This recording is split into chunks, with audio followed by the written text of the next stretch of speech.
በዚህ ቪዲዮ ላይ ምንም ሃሽታግ አልተጠቀምኩበትም።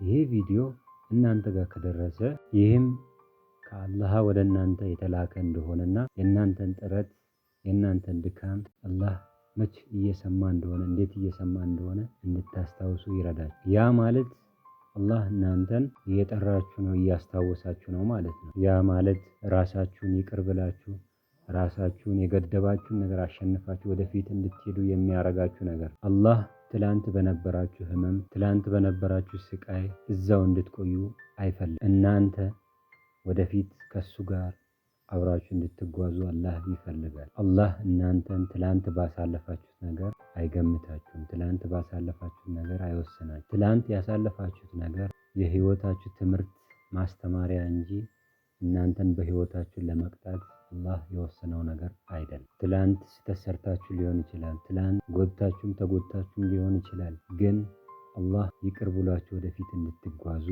ያግዛችኋል። የትላንት ማንነታችሁና ትላንታችሁን አላህ ሳያይ ወይም በይቅርታ በማለፍ ዛሬ እንድታዩ ወደፊት እንድትጓዙ ከባባድ የነበሩ ሁኔታዎችን እንድታልፉ ረድቷችኋል። ትላንት ማንም ሰው ባላየበት እንባችሁን ማንም ሰው በማይሰማበት ሰዓት እንባችሁን አይቷል፣ ሰምቷል፣ ያውቃል። ውስጣችሁ ያለውን የተቀበረ መልካም ሀሳብ፣ ውስጣችሁ ያለውን ስቃይ፣ ውስጣችሁ ያለውን ህመም እሱ በደንብ ያውቃል። ውስጣችሁ ያለውን ለማንም መንገር የማትፈልጉትን ህመም እሱ ይረዳል። እስካሁንም ድረስ በዚህ ሁሉ ስሜቶች ውስጥ እያለፋችሁ እሱ ከእናንተ ጋር መሆኑን እንድታቆም ይፈልጋል። በጭራሽ ካላሰባችሁበት መንገድ የመልካም ነገሮችን በር እንዴት እንደሚከፍት ለማየት በሱ ተማመኑ።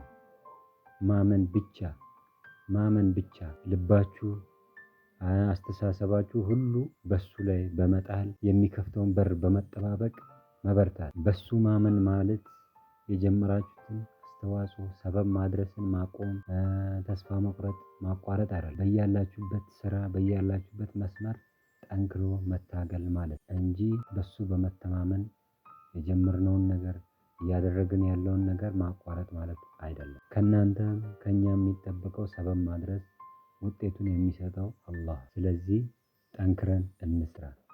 በራሳችሁ ተማመኑ፣ ግን ራሳችሁና ልባችሁን አታስጨንቁ።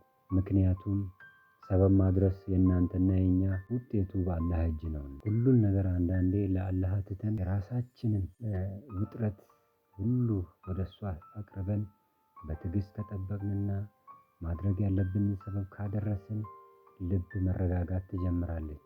በዚያን ሰዓት ልባችን ደስታ መሰማት ይጀምራል። አላህ በስማችን የጻፈው ማንኛውም ነገር ወደ እኛ ሳይደርስ ወደ እሱ ማይመለስ ወደ ህይወታችንን ከመምጣቱ በፊት አይቀርምና ከሆነም እሱ እናንተን እየጠበቃችሁ ነው። ለሱ መንገድ ስሩ፣ በሱ መንገድ ስሩ። ማያ ይመስላል፣ ግን